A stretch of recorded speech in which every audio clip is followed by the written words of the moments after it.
From this wider perspective, so much of what we do to each other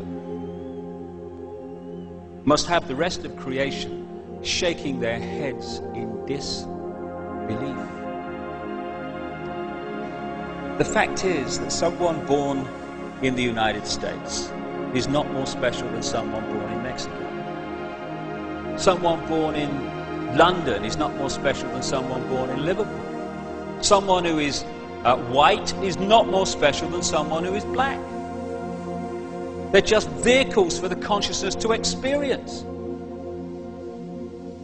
If you go down to the seashore and you pick up a droplet of water in your hand, how can anyone say that that droplet is any more or less special than all the other billions and trillions of droplets you see in the ocean before you?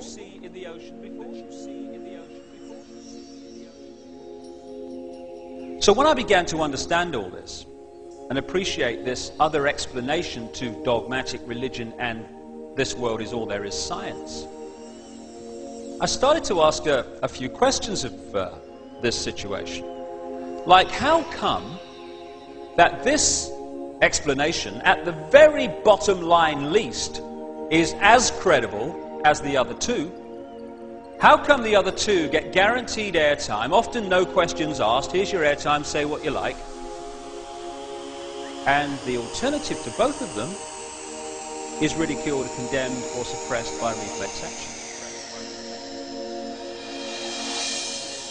The answer that I came up with was that clearly some people don't want the public to have access to this information. But who and what and why? And I began to ask other questions. Like, I don't know about you, but I've met a lot of people in my life, and I can't, to my knowledge, recall anyone who wanted a war, who had any interest in wars, who felt that wars were anything but horrific and to be avoided. So I thought, how come the world's been awash with wars throughout us?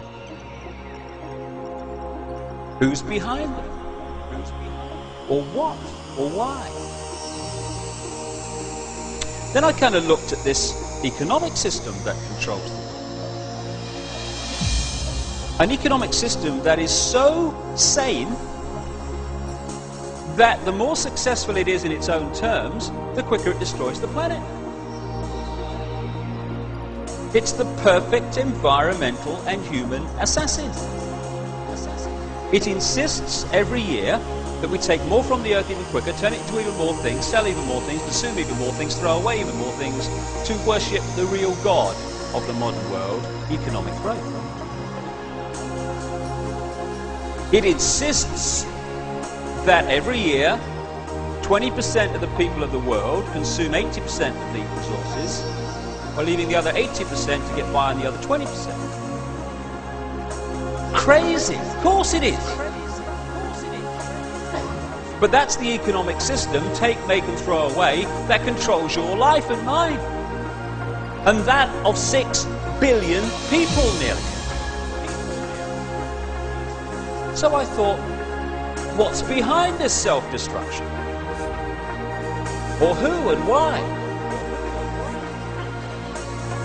I started to look at some of the other conventional wisdom that we pass on from generation to generation as the only way of doing things in this world. The wisdom that says, even though the economic system that I've just described is dismantling this planet, you ask a politician of any party anywhere in the world, what do we do to get out of this environmental situation? And they will say we must have more growth to raise the money to spend on the environment. If I said to you the way to put out a fire is to pour more petrol on it, you'd say he's out of his mind. But that's what the politicians are saying when they say about more growth to sort out the environment.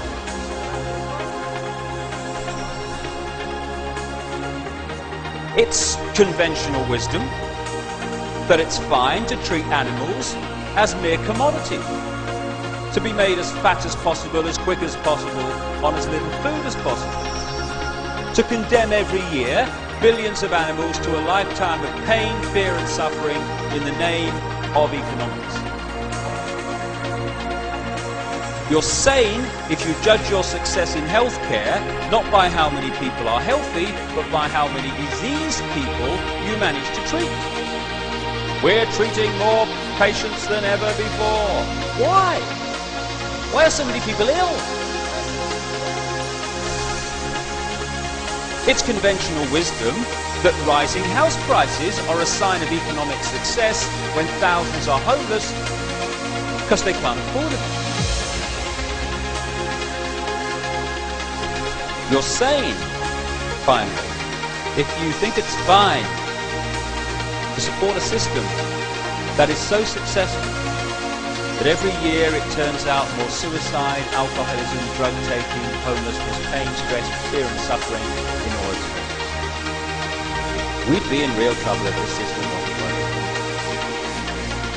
That is sanity. But it's the ultimate insanity.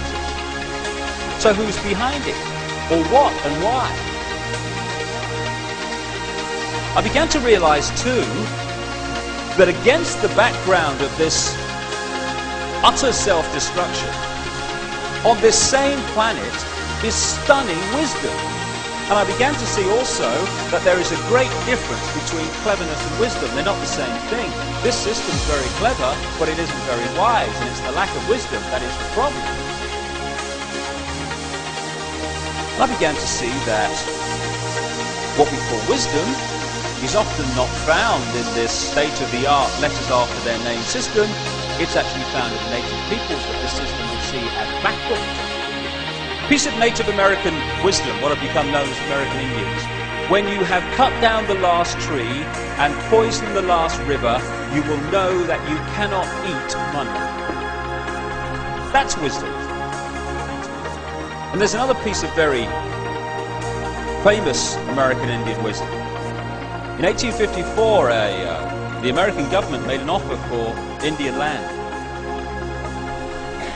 And under the system that I've been talking about, and the attitudes and the values that are indoctrinated into us, what should have happened is this chief should have said, right, well, I'm on a winner here, because it's a seller's market. I never put it on the market, therefore I'm in the driver's seat. So what I'll do is duck and weave, and I'll crack on. I don't want to sell, get them to push up the price, and at the moment that I think they're going to pull out, I'll put out my hand and say, you convinced me. And people will think, oh, what a great businessman he is. That cheap. Fantastic. He's something of the city. But there's another value system on this planet also. A value system that said this in terms of this chief. How can you buy or sell the sky? We do not own the freshness of the air or the sparkle on the water. How then can you buy them from it? Every part of the earth is sacred to my people, holy in their memory and experience. We know the white man does not understand our ways.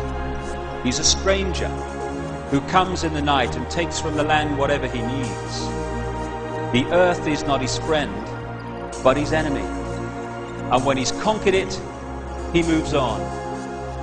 He kidnaps the earth from his children. His appetite will devour the earth and leave behind the desert. If the beasts were gone, we would die from a great loneliness of the spirit. For whatever befalls the earth, befalls the children of the earth.